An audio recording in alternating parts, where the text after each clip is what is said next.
आपने कई बार हमें टीचर्स रिक्रूटमेंट स्कैम के बारे में बताते हुए सुना होगा और कैसे इस स्कैम ने वेस्ट बंगाल में करप्शन बढ़ा दिया था। वहीं आप इस बात से भी वाकिफ होंगे कि इस स्कैम में इतने डिले करने पर ईडी और सीबीआई जो कि इस स्कैम की जांच ज्वाइंटली कर रही है, दोनों को ही कई मौकों पर फटकारा भी जा चुका है। हालांकि इस केस में अब जाकर थोड़ी जल्दी देखने को मिली है और वहीं इस मामले में फंसे टीएमसी लीडर अभिषेक बैनर्जी से जुड़ी एक नई खबर कोलकाता हाईकोर्ट में पहुंची है, जिससे ईडी बहुत ही खुश दिखी है और शायद बैनर्जी के लिए मुश्किलें पैदा हो सकती है।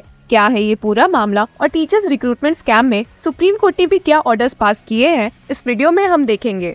इन सब के बावजूद आपके मन में ये सवाल तो पैदा हो रहा होगा कि इस केस में टीएमसी लीडर अभिषेक बैनर्जी कैसे फंस गए हैं। तो बात ऐसी है कि टीएमसी के कई नेता इस स्कैम में गिरफ्तार हो चुके हैं, जैसे कि मानिक भट्टाचार्य, जीवान कृष्णा, शांतनु कुंदू और कुंतल घोष।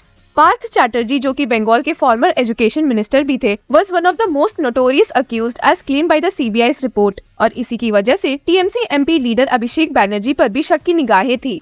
हालांकि आप सुनकर हैरान रह जाएंगे कि अभिषेक बैनर्जी के अलावा इस मामले में उनकी पूरी फैमिली को ही शक की निगाहों से देखा जा रहा है। अब आप सोच रहे होंगे कि ऐसा क्यों है, तो असल में टीएमसी लीडर अभिषेक बैनर्जी एक प्राइवेट कंपनी के सीईओ है, जिसका नाम लीप्स एंड बाउंड्स है। हालांकि बात इधर खत्म नहीं होती है। अभिषेक बैनर्जी के पेरेंट्स अमित बैनर्जी और लता बैनर्जी इस प्राइवेट कंपनी के डायरेक्टर्स है और वही उनकी वाइफ रुजिरा बैनर्जी भी एक डायरेक्टर थी, लेकिन उन्होंने अभी हाल ही में इस पोस्ट से रेजिग्नेशन दे दिया है। लेकिन इस बात से ईडी को कोई फर्क नहीं पड़ता था और उन्होंने अभिषेक बैनर्जी के साथ साथ उनकी वाइफ रुजिरा से भी काफी पूछताछ की है। आपको बता दें कि ईडी का मानना है कि अभिषेक बैनर्जी ने इस प्राइवेट कंपनी के थ्रू टीचर्स रिक्रूटमेंट स्कैम के पैसों को बांटने और सर्कुलेट करने की कोशिश की है। इन सब के पीछे अभिषेक बैनर्जी ने बीजेपी का हाथ बताया है और कैसे वे उन्हें पॉलिटिकली हरास करने की कोशिश कर रहे हैं।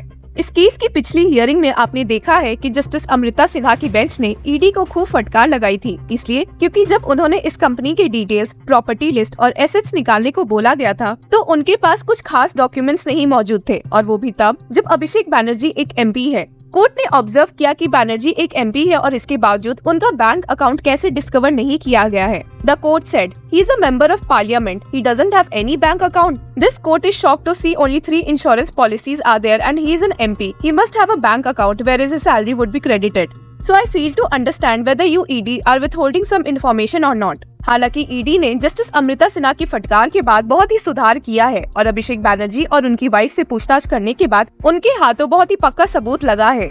ईडी की ओर से मौजूद डिप्टी सॉलिसिटर जनरल धीरज त्रिवेदी ने जस्टिस अमृता सिन्हा की बेंच को बताया है, We have examined Abhishek Banerjee and he has given us a document of 5,500 pages. We have scrutinized the said document. We also examined his wife Rujira and recorded several statements. I can see that more incriminating material has been collected now. इस point पर justice Sinha ने ED council से सवाल करते हुए पूछा, Looking at the voluminous documents, it can be said that there are huge number of properties. Had there been less properties, the documents would not have been this huge. Have you checked the source of income?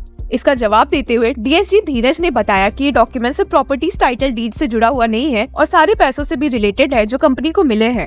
DSG ने justice Sinha को बताया कि ED एक बहुत ही अच्छे pace में investigation कर रही है और कोई भी मौका नहीं छोड़ने वाली है, and stated, We are going at a galloping pace. I can assure that we are not leaving any stone unturned, but I do not want to speak everything at the moment since the court proceedings are being live streamed.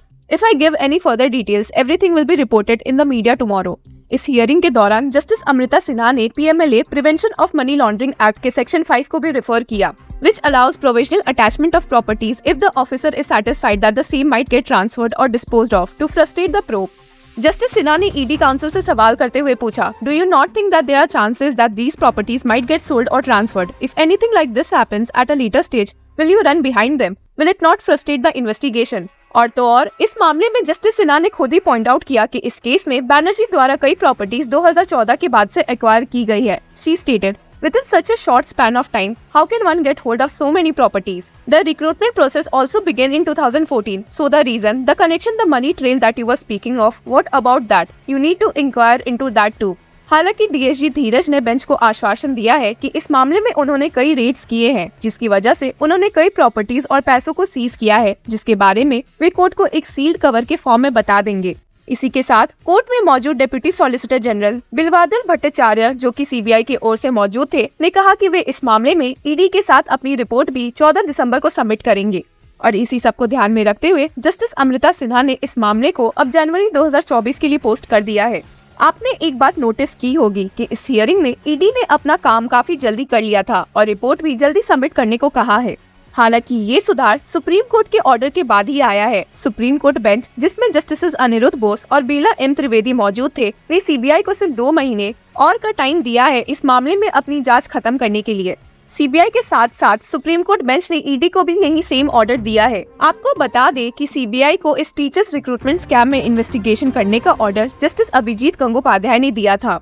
इस order के साथ साथ supreme court bench ने Kolkata high court को इस मामले में एक डिविजनल बेंच भी बनाने का ऑर्डर दिया था इस स्कैम की जांच करने के लिए। The apex court in a November 9 order said termination directions or appointment recommendation withdrawals will not be given effect until this division bench is constituted to make decisions on the basis of merit। और इसी supreme court order को ध्यान में रखते हुए Kolkata high court के chief justice T.S.. शिवगनम ने एक डिवीजन बेंच बनाई जिसमें जस्टिस देवांशु बसक और शब्बार राशिदी मौजूद है। अपने पहले हियरिंग में ही जस्टिस बासक, द सीनियर जज ऑन द बेंच, ने कहा कि जब तक ईडी और सीबीआई इस मामले में फाइनल रिपोर्ट सबमिट नहीं करती है तब तक इस मामले में केसेस की हियरिंग स्टार्ट नहीं हो सकती है। और इसी के साथ कोलकाता हाईकोर्ट की डिविजनल बेंच ने इस मामले में सीबीआई को 9 जनवरी तक एक फाइनल प्रोब रिपोर्ट सबमिट करने को बोला है, जो सुप्रीम कोर्ट के 2 महीने के ऑर्डर से मैच करता है। लॉयर बिल्वादल भट्टाचार्य, जो कि सीबीआई की ओर से कोर्ट में मौजूद थे, ने बेंच से इस मामले में और टाइम की मांग की है, स्टेटिंग If the updated report is furnished before the court, there is a possibility of evidence tampering। हालांकि बेंच ने इस बात को डिसमिस कर दिया, ये कहते हुए कि उन्हें सुप्रीम कोर्ट बेंच के ऑर्डर्स को फॉलो करना बहुत जरूरी है।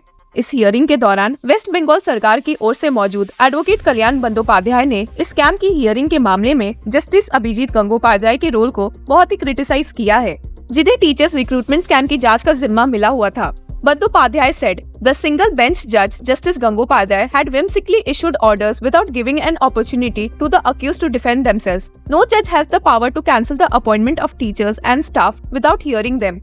हालांकि आपको बता दें कि अपने 28 अप्रैल वाले ऑर्डर से सुप्रीम कोर्ट ने कोलकाता हाई कोर्ट के चीफ जस्टिस को ये मामला गंगोपाध्याय बेंच से लेकर किसी और बेंच को पास करने को कहा है, क्योंकि जज ने एबीपी आनंद को एक इंटरव्यू देते वक्त बैनर्जी पर आरोप लगाए थे और उसी की वजह से ये मामला जस्टिस अमृता सिन्हा के बेंच के पास आ गया है।